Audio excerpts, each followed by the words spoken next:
Chers amis, quelle joie de se retrouver encore une fois pour plonger dans la parole de Dieu. J'ai beaucoup aimé l'esprit d'aujourd'hui parce qu'on voit que vous avez vécu des choses en groupe de maison. On n'a pas arrêté de parler des bénédictions qu'on a en Jésus-Christ.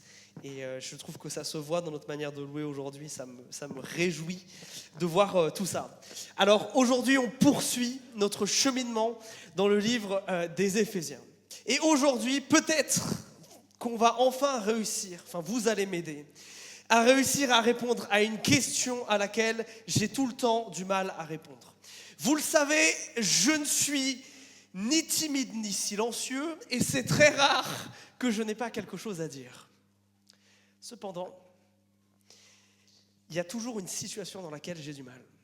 C'est quand un autre responsable d'église ou un membre de ma famille que je n'ai pas vu depuis longtemps me voit et me dit « Comment est-ce que je peux prier pour l'église ?» Et souvent, je bute sur cette question. Parce que une église, c'est plein de gens avec plein de situations différentes. Donc on prie pourquoi et on prie comment. Et comment je fais la différence entre ça, c'est les choses qui m'inquiètent et qui m'obsèdent moi, mais c'est peut-être pas les choses qui inquiètent d'eux. Et bien souvent chez moi, c'est une question à laquelle j'ai du mal à répondre. Et si vous étiez là avec nous depuis le début de l'année, on a pas mal parlé de prière en fait. On a beaucoup parlé de la prière, mais dans notre relation très intime avec Dieu, dans ce un à un, dans cet aspect-là des choses, et peu finalement dans comment on prie les uns pour les autres.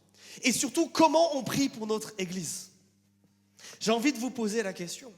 Comment est-ce que vous priez pour notre Église ? Est-ce que vous priez pour notre Église ? Est-ce que ça vous arrive régulièrement ? Et quand vous vous adressez à Dieu, qu'est-ce que vous lui dites ?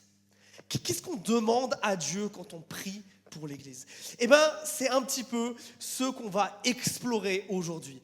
Parce que notre ami Paul, dans la suite du texte qu'on a vu, on a vu Éphésiens 1, versets 3 à 14 la dernière fois, et aujourd'hui, versets 15 à 18.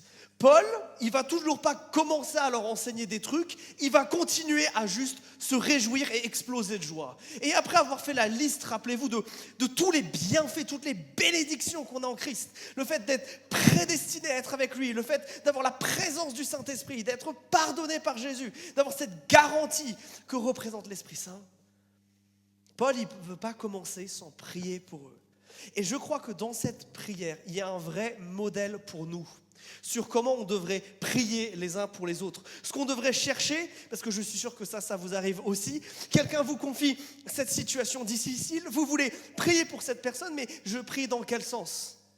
Qu'est-ce que je dis de plus que simplement « Seigneur, aide-le » ou « aide-la » ? Bien, je vous propose qu'on creuse ça ensemble aujourd'hui. Alors, Éphésiens chapitre 1, et on va commencer à lire à partir du verset 15. C'est pourquoi, moi aussi, ayant entendu parler de votre foi dans le Seigneur Jésus et de votre amour pour tous les saints, je ne cesse de rendre grâce pour vous. Je fais mention de vous dans mes prières, afin que le Dieu de notre Seigneur Jésus-Christ, le Père glorieux, vous donne un esprit de sagesse et de révélation. Qu'il vous fasse le connaître lui, qu'il illumine les yeux de votre cœur pour que vous sachiez quelle est l'espérance qui s'attache à son appel. Quelle est la glorieuse richesse de son héritage au milieu des saints. Et quelle est la grandeur surabondante de sa puissance envers nous qui croyons. Ok. Encore une phrase à rallonge de Paul. Décidément, dans Éphésiens, il aime ces phrases très longues. Alors commençons par le commencement. Quelle est la première chose que Paul fait ? Qu'est-ce qui le motive premièrement pour prier pour les Éphésiens ? C'est que, regardez, il a reçu des nouvelles les concernant. Et ces nouvelles, elles sont vachement bonnes. Ces nouvelles, elles sont tellement bonnes que, regardez le verset 16, il n'arrive pas à s'arrêter de remercier Dieu pour ce qui se passe dans cette église. Et je trouve ça fou que la première chose que Paul a à leur dire, c'est ça. C'est de la reconnaissance. Paul, quand il prie, la première chose qu'il fait, c'est qu'il ne parle pas, parce qu'il va le faire en long, en large, en travers, après, de tous les problèmes que rencontrent les Éphésiens, de toutes les questions qu'ils ont et les réponses qu'il faudrait leur apporter. Non, Paul, il commence par faire quoi? Par être reconnaissant. Et regardez, reconnaissant pour deux choses en particulier. Leur foi en Jésus-Christ et leur amour pour les autres.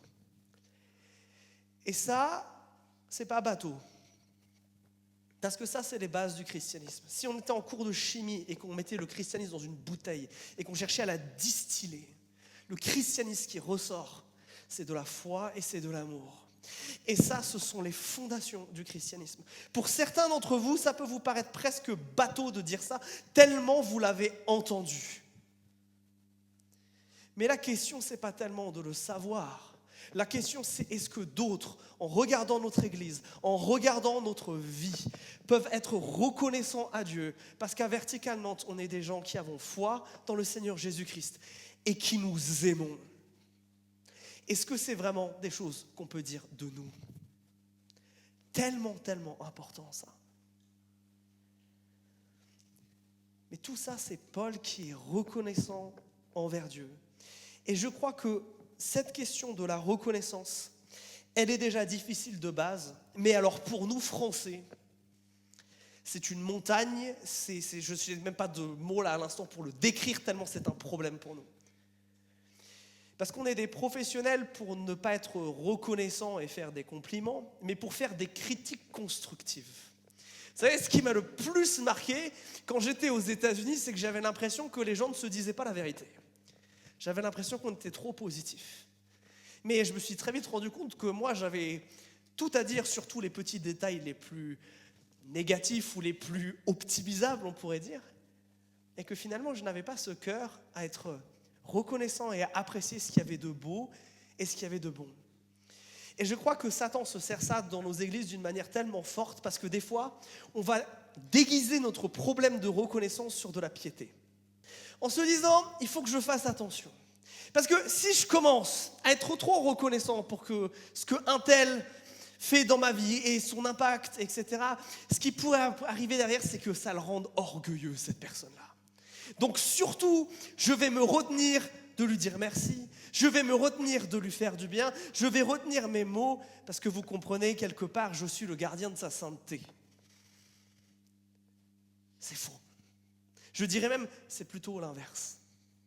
Je crois que la reconnaissance, c'est quelque chose qui est même plus qu'un simple sujet de prière, c'est de l'ordre de la discipline spirituelle. C'est d'ailleurs pour ça que cette année en groupe de maison, et c'est super parce que vous êtes beaucoup à avoir pensé à ça, vous avez pris ce défi cette année d'être plus reconnaissant. Et je vais vous expliquer pourquoi la reconnaissance, elle est si importante en fait. Parce que premièrement, c'est une manière de rendre gloire à Dieu. Si on ne dit pas merci à Dieu pour ce qu'il fait, on pêche en tant que chrétien. On passe tellement de temps dans nos prières à demander. La question c'est, est-ce qu'on passe autant de temps à remercier? Paul ne dit pas, je parle sans cesse de vous dans mes prières pour demander à Dieu de vous garder dans l'humilité, de vous garder dans l'amour, d'être des bons évangélistes. Non! Le motif incessant de sa prière, c'est la reconnaissance. Quelque part, quand nous oublions ou quand nous négligeons d'être reconnaissants, nous volons à Dieu une partie de l'honneur et de la gloire qui lui est due. Deuxièmement, je crois que la reconnaissance, c'est tellement important les uns envers les autres pour détruire l'orgueil. On a souvent l'impression de dire que peut-être si on dit trop les choses, l'autre, il va peut-être les prendre trop à cœur et devenir orgueilleux. Je crois que c'est exactement l'inverse et je vais vous raconter comment moi je pêche avec ça. J'ai quelqu'un que j'aime beaucoup dans mon entourage qui aime bien écouter mes prédications, qui habite plus loin en France et qui aime bien de temps en temps m'appeler pour me faire un petit débrief de ce que j'ai dit, de ce que cette personne a apprécié et moins apprécié. Mais généralement, cette personne que j'aime beaucoup commence ses messages ainsi. Elle me dit, écoute Quentin, j'ai vraiment bien aimé, mais avant que je te dise quoi que ce soit, ne commence pas à prendre la grosse tête. Et je vois que derrière, il y a une envie sincère. Mais vous savez ce que ça provoque chez moi, ça? L'envie de me justifier. L'envie de me dire, oui d'accord, mais c'est quand même pas si mal que ça, quoi. J'ai quand même prêché l'évangile, je crois. Vous voyez ce que ça provoque? Quand on manque de reconnaissance envers les autres, quand c'est pas nous qui leur donnons cette reconnaissance, on va la chercher pour nous-mêmes. Et là, on tombe dans de l'orgueil. Le fait d'être reconnaissant, ça me permet, et quand c'est fait surtout de la manière dont c'est fait dans ce texte, d'arriver devant ma chère Élise et de lui dire: Élise, je suis tellement reconnaissant de la manière dont Dieu t'a utilisé aujourd'hui, avec tes dons dans le champ. Gloire à Jésus pour ce qui a été fait. Qu'est-ce qui se passe là? Non seulement je bénis Élise, mais regardez ma formulation. Comme Paul, elle est centrée sur Dieu. Je parle à Dieu, je suis reconnaissant premièrement envers Dieu. Ça évite l'orgueil. Mais il y a une troisième chose qui est tellement importante. C'est que la reconnaissance, c'est ce qui nous aide à persévérer. C'est pour ça que dans l'Ancien Testament, Dieu n'arrêtait pas, pour les moments importants de la vie d'Israël, de mettre soit des énormes cailloux debout pour dire: chaque fois que vous passez là, pensez à ce qui s'est passé. Ou alors d'instaurer des fêtes pour que chaque année, on puisse se rappeler et être reconnaissant. Et vous savez ce qui est terrible, c'est que cette église d'Éphèse, pour laquelle Paul a autant presque de l'admiration ici, ça ne va pas durer. Ce qui est incroyable avec l'église d'Éphèse, c'est qu'il y a 2 lettres qui lui sont adressées dans la Bible. Celle qu'on est en train d'étudier, et il y en a une deuxième. Cette deuxième lettre, elle se trouve dans l'Apocalypse. Et cette fois, elle n'est pas écrite par Paul, elle est écrite par Jésus lui-même. C'est entre 20 et 30 ans après cette église. Imaginez-vous, on est peut-être à la 2e ou 3e génération de chrétiens. Ceux qui ont fondé cette église, peut-être dans leur jeunesse, commencent à être un peu fatigués et avoir quelques cheveux blancs. Et là, Jésus leur parle. Et Jésus va leur dire ceci: je connais tes œuvres, ton travail et ta persévérance. Je sais que tu ne peux pas supporter les méchants. Tu as mis à l'épreuve ceux qui se prétendent apôtres sans l'être et tu les as trouvés menteurs. Oui, tu as de la persévérance, tu as souffert à cause de mon don et tu ne t'es pas lassé. Mais moi, je veux que Jésus il m'accueille comme ça en rentrant dans les cieux. Tu n'as pas à tolérer le mal, c'est ça qu'il est en train de dire. Il y en a qui sont prétendus être chrétiens, ils ont voulu enseigner des choses et c'était pas vrai. Et d'ailleurs, c'est pas parce qu'ils avaient le titre d'apôtre et de prophète que tu les as écoutés. Non, tu as discerné et tu as vu que c'était faux. C'est des gens qui ont voulu garder quelque part leur christianisme pur, qui ont voulu être des bons chrétiens et qui ont en partie réussi. Ça leur a coûté, ils ont dû souffrir à cause de l'État romain. Et après, il y a le verset d'après. Et ce que j'ai contre toi, c'est que tu as abandonné ton premier amour. La chose qui est le point fort de l'église d'Éphèse quand Paul leur écrit est devenu ce que Jésus leur reproche après.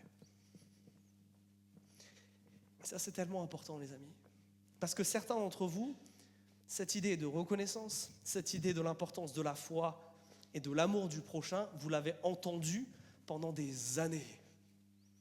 Et c'est quelque chose qui intellectuellement fait sens. Mais ce n'est pas ce qui est le plus important pour Jésus. La question, c'est: est-ce qu'on le vit toujours aujourd'hui? Jésus va être extrêmement sévère avec eux. Il va les appeler à la repentance parce que sinon ils mettent en danger leur avenir. La question, mes amis, dans le christianisme, ce n'est pas tellement comment on commence. Quel est notre cheminement qui nous amène au baptême, à la croix? C'est beaucoup plus tout ce qui se passe derrière. Est-ce que quand tu regardes ta vie, on peut être toujours reconnaissant parce qu'on voit quelqu'un qui aime Jésus et qui aime les autres, qui a toujours ce premier amour, cette première foi et ce premier amour aussi pour les autres, pour Jésus et pour les autres? Est-ce que c'est quelque chose qu'on peut dire de toi? Alors évidemment, comme dans toute relation, vous le savez, vous qui êtes mariés ou en couple depuis plusieurs années, l'amour, ça évolue. Il y a des saisons de haut et de bas et puis on ne se manifeste pas les choses de la même manière. Mais quand vous voyez un couple plus âgé, peut-être qu'ils ne vont pas se bécoter dès qu'ils en ont l'occasion ou se tenir la main, mais vous allez voir dans leur regard, dans les gestes, dans la tendresse qu'ils se manifestent, la même puissance qu'il y avait au début. Oui, peut-être que tu n'es plus aussi ému que la première fois que tu as entendu tous ces chants. Oui, peut-être que tu n'es plus à danser et à lever les mains comme tu le faisais au début, parce que peut-être que ton corps a aussi un peu vieilli. Mais la question, c'est: est-ce que cet amour fondamental, il est toujours là? Est-ce que si Paul regardait ta vie aujourd'hui et la comparait à quand tu t'es converti, il pourrait être lui aussi reconnaissant pour ta foi et pour ton amour. C'est tellement, tellement important. Maintenant, la grande question, c'est comment on exprime cette reconnaissance. Parce que c'est pas toujours facile. Et je veux juste vous donner un peu la manière dont Paul le fait ici. Vous donner un petit pense-bête sur quand vous voulez être reconnaissant et que vous savez pas forcément comment le faire. Si je me fie à ce que Paul nous dit ici, il y a plusieurs caractéristiques. Regardez.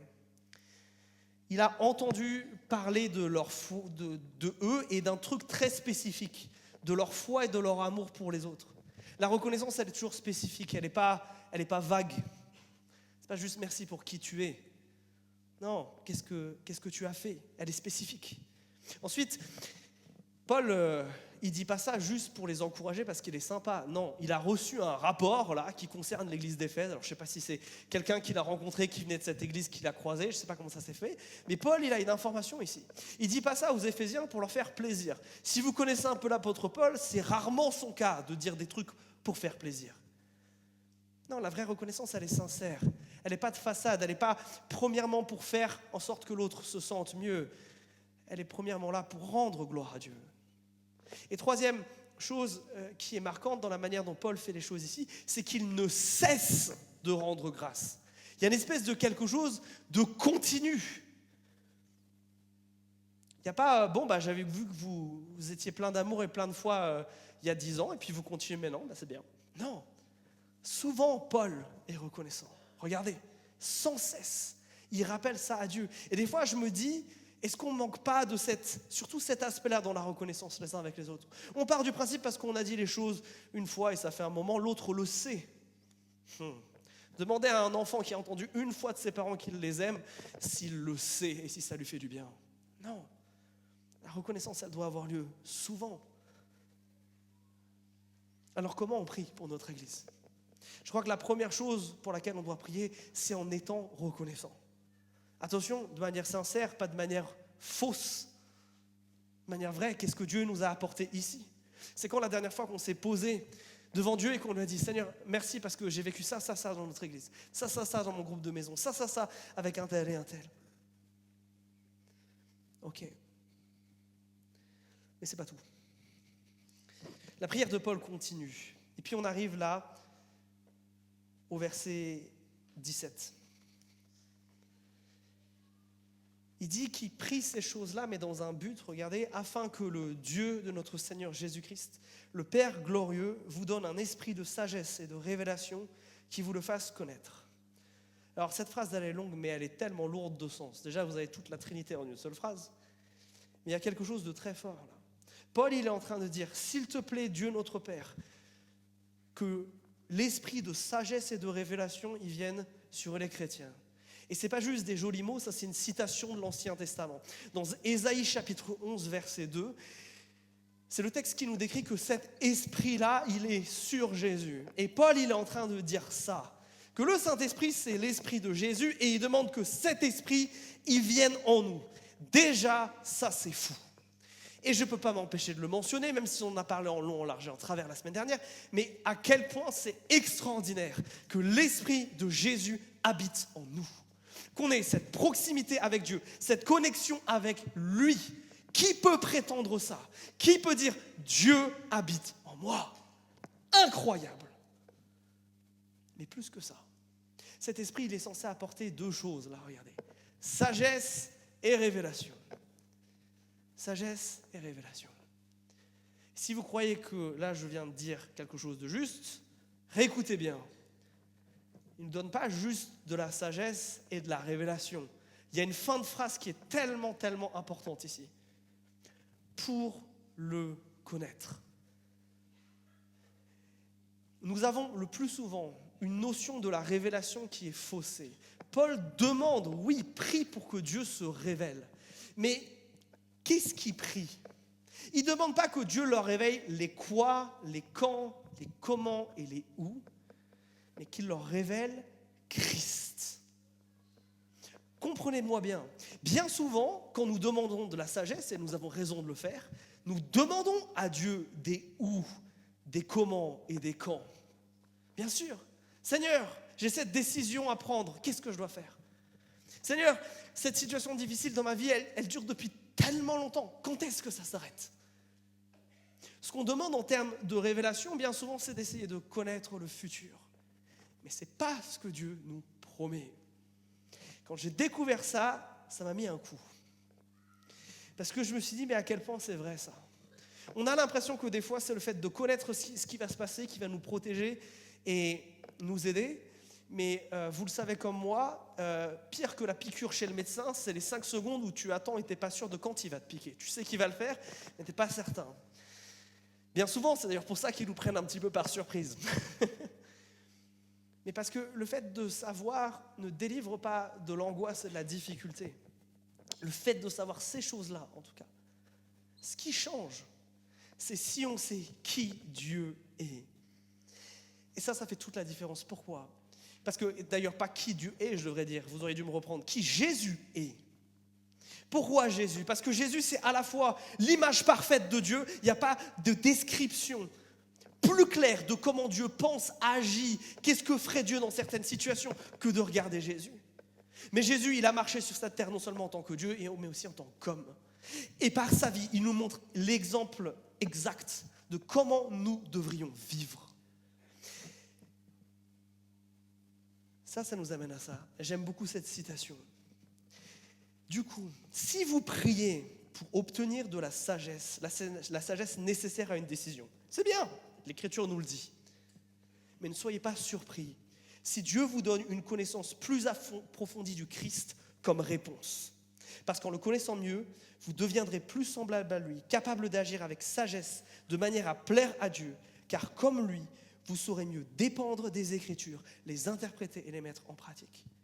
Ce que cet auteur dit, et qui est des fois tellement dur à comprendre, c'est que la réponse que Dieu peut nous apporter, c'est « me voici ». Je suis là et je suis comme ça. Et ça, intellectuellement, c'est tellement pas satisfaisant. Mais c'est ça qui délivre nos cœurs. Je vais vous parler d'une expérience personnelle par rapport à ça. Ça fait un moment que je traverse une épreuve. Et moi, quand je traverse des épreuves, j'y vais à coups de jeûne et prière. Et au bout de mon 3e jour de jeûne par rapport à cette situation, je sens l'Esprit de Dieu qui me dit « Qu'est-ce que tu fous ?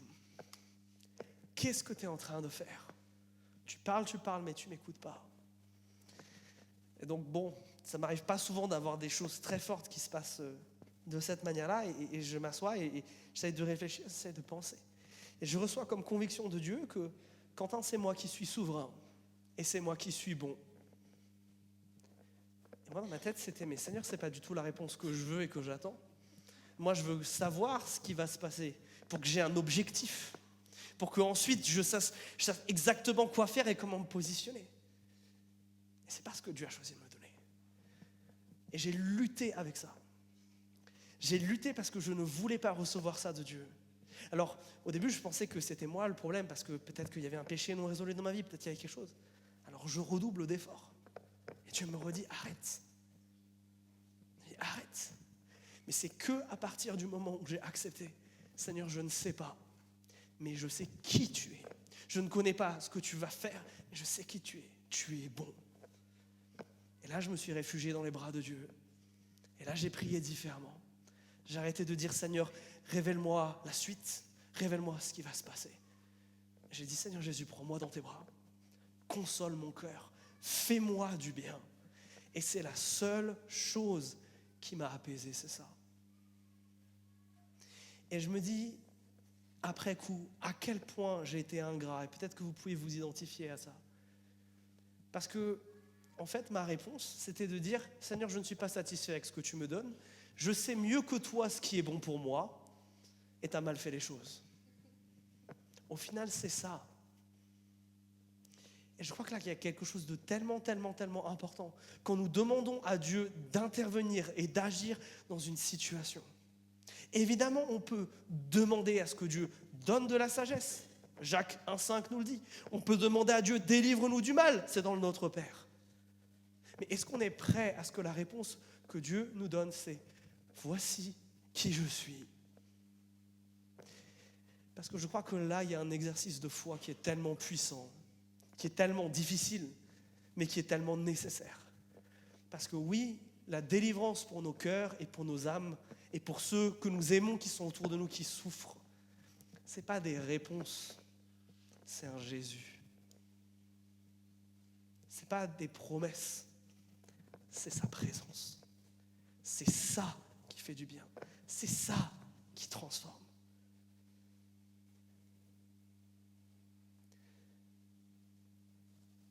Donc, comment on prie pour notre Église?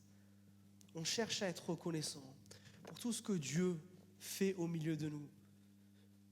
On fait autre chose aussi. On veut lui demander de se révéler et de nous parler avec sagesse. Mais au-delà de toute chose, de comprendre qui il est. Rappelez-vous que ces mots-là sont écrits par un homme qui est en prison, qui va bientôt quitter cette terre, et globalement, c'est la dernière fois qu'il communique avec cette Église. Moi, je ne serai plus là pour vous l'annoncer, les amis d'Éphèse. Alors je prie pour une seule chose, que Dieu vous montre qui il est. Mais il y a aussi autre chose. Oui, il y a la révélation de qui Dieu est, mais il y a autre chose. Il y a un verset 18 et un verset 19, qui sont là aussi très riches. Et c'est un petit peu mon troisième point. Non seulement on doit prier en étant reconnaissant, on doit prier pour une révélation de qui Dieu est, mais ensuite, regardez, il y a cette expression un peu bizarre au verset 18, qu'il illumine les yeux de votre cœur, pour que vous sachiez quelle est l'espérance qui s'attache à son appel, quelle est la glorieuse richesse de son héritage au milieu des saints, et quelle est la grandeur surabondante de sa puissance. Ça, c'est le verset 19. Phrase dure à comprendre, mais si vous étiez là avec nous les 3 dernières semaines, la moitié des mots, en fait, vous les avez déjà vus. La moitié des mots, on en a parlé là. L'espérance et l'appel, l'héritage, c'est des mots dont on a parlé, tout ça. Qu'est-ce que Paul est en train de leur dire là? Il dit que Dieu illumine, mette en lumière dans vos cœurs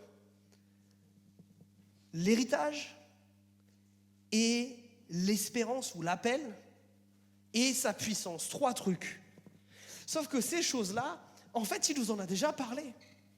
Cet appel, ce que Paul est en train de dire, c'est pas Dieu donne-leur des trucs nouveaux, mais aide-leur à réaliser ce qui vous a déjà été donné. Et des fois, là, nous faisons une erreur. Nous demandons à Dieu toujours plus de révélations, de choses nouvelles et de choses que nous ne savons pas, alors que bien souvent, notre problème, c'est que nous ne réalisons pas ce que nous avons déjà en lui. Et je crois que Paul est très malin, et c'est pour ça qu'il a commencé par cette longue liste de bénédictions. Il a commencé par leur dire, si vous avez votre Bible devant les yeux, les versets 4 et les versets 5 là. Vous avez été appelés, vous avez été prédestinés à quoi? À un jour être devant Dieu. Et vous savez comment? Saints et sans aucun défaut, purifiés de tout péché. Paul est en train de prier que par exemple ça, notre appel, nous puissions le réaliser. Pourquoi c'est si important de comprendre ces choses-là? Parce que ça change profondément la manière dont nous vivons notre vie. Si je sais que l'éternité, je vais la passer avec Jésus et en étant sanctifié sans péché, alors ça change totalement mon présent. Parce que si je vais passer l'éternité avec lui, alors peut-être qu'il faut que je commence à apprendre à le connaître dès aujourd'hui. En fait, la vraie question pour nous, c'est est-ce qu'on va rentrer dans les cieux comme quand on rentre dans un mariage, vous savez, à l'amiable, si j'ose dire. Un mariage décidé par les parents. On ne connaît pas la personne qu'on voit, on a entendu parler, on a entendu des choses et voilà. Ou alors est-ce qu'on va rentrer joyeusement dans une relation avec quelqu'un qu'on connaît? Il n'y a pas de temps à perdre. Et j'ai envie de nous dire, bien souvent c'est ça qu'on ne réalise pas. C'est qu'on va quelque part, on est appelé à être saint et sans défaut devant Dieu. On est appelé déjà aujourd'hui à être dans sa présence. Et combien de temps on part à douter que Dieu nous aime ou que Dieu n'est pas là parce que tout d'un coup on ne ressent pas quelque chose? Non. Bien souvent, des fois, c'est même pas que Dieu a besoin de nous donner quelque chose, de nous révéler quelque chose. C'est nous qui devons réaliser. Parce que bien souvent, ce que Dieu veut transformer, ce n'est pas les circonstances, c'est notre cœur. Ce qui doit changer, ce n'est pas ce qu'il y a autour de nous, c'est ce qu'il y a en nous. Et ça, c'est réaliser un certain nombre de choses. Réaliser cet appel. Si je suis appelé à être saint et sans défaut, moi, j'ai déjà envie de commencer à le vivre aujourd'hui. Si je vais me présenter à Jésus saint et sans défaut, je veux aujourd'hui lutter contre mon péché, pas demain. Parce qu'a priori, tout va dans une progression où à un moment, il n'y en a plus. Deuxième chose, j'ai un héritage. Cet héritage, on en a parlé, c'est la présence de Dieu aujourd'hui, c'est l'Esprit Saint. Est-ce que je le côtoie, cet Esprit Saint ? Est-ce que je vis avec lui ? Est-ce que je suis encore capable de me réjouir de sa présence ? C'est ce qu'on s'était dit la semaine dernière plutôt. Notez comment il est décrit, cet héritage. Il est glorieux, il est riche et il est au milieu des saints. Il est glorieux, il est riche, on en a déjà parlé.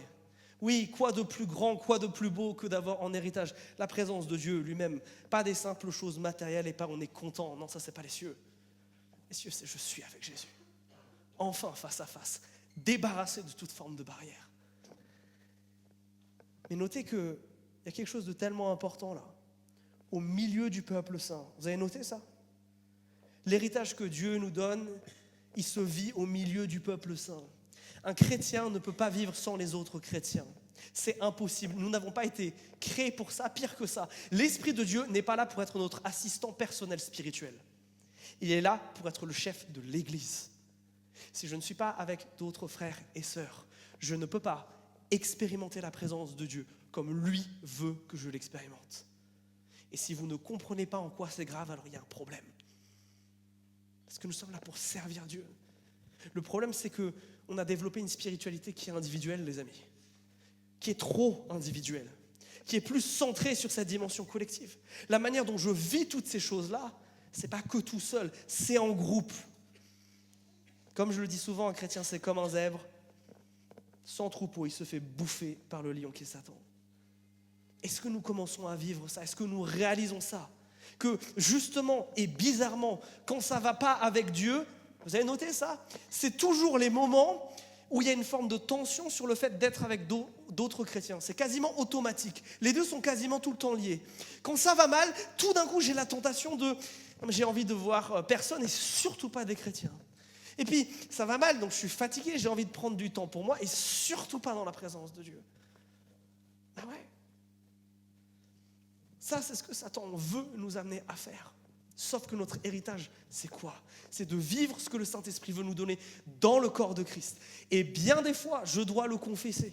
J'ai crié à Dieu, j'ai demandé à Dieu, fais des choses. Et le problème, c'est pas que Dieu voulait pas les faire. C'est que Dieu voulait les faire dans les cadres de son Église. Et moi, je voulais que ce soit dans ma petite relation personnelle avec lui. Alors, combien notre siècle individualiste nous a détruits par rapport à ça.